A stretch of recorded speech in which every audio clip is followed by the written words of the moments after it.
صباح الحلويات، احلى حاجه تمشي العيال المدرسه وتشوفي اكلك. فتعملي ايه؟ تعمليه بدري كده، بدري بدري زي كده احسن. دي صلصه انا سبكتها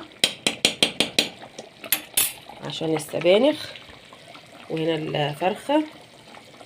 احط السبانخ هنا، طبعا انا غسلاها ومخرطاها ومنشفاها كويس قوي، وحط عليها الخضره بتاعتها، الشبت والكزبره. طبعا عيال فطروا وراحوا المدرسه، هعمل ايه؟ اخش انام طبعا تاني؟ لا، اخلص حاجتي بدري بدري عشان الحق اروح اجيبهم بدري. احط بقى هنا السبانخ دي، احطها هنا في الحله